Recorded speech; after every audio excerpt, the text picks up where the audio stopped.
Hello, I'm George from Ireland, so welcome to my channel once again. Make sure you comment, subscribe on Patreon, donate PayPal.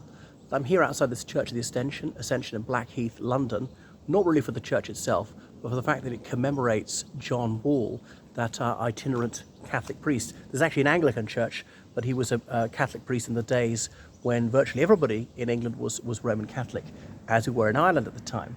Anyway, and here's what his quotation from him, a sermon he preached on Blackheath, which is the actual heath, the open land. It's about half a mile up that way.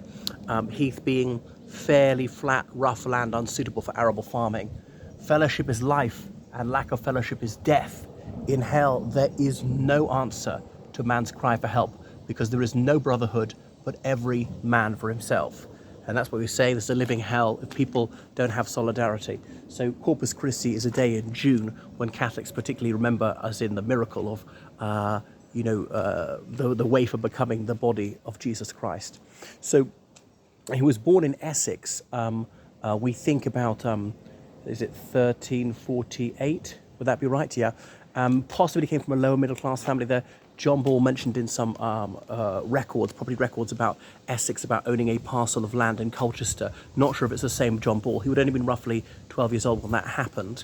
But it seems he went to a seminary in York, was maybe associated with one of the major churches there.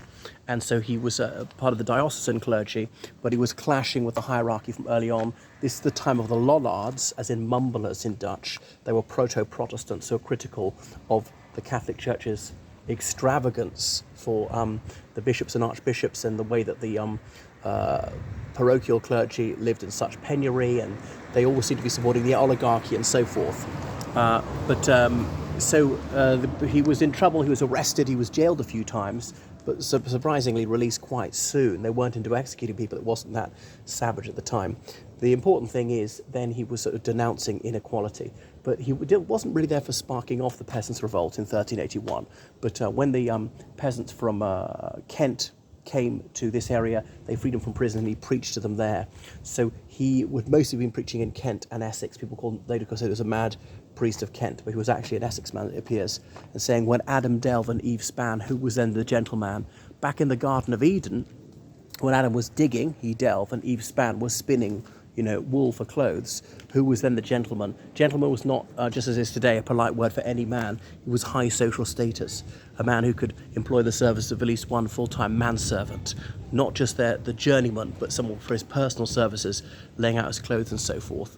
So that's a very small minority. He's suggesting that social hierarchy is not God-given. It's man-made, that Jesus Christ did not want this system where there's a social pyramid with the king at the top and most people who were serfs at the bottom, saying this is unnatural, so inegalitarianism is sinful, and there ought to be solidarity and equality, and all the terrible impecuniosity suffered by most people who are malnourished was not God's will, which some of the hierarchs were pretending it was, because those who got promotion in the clergy usually came from aristocratic families, and they supported the feudal system.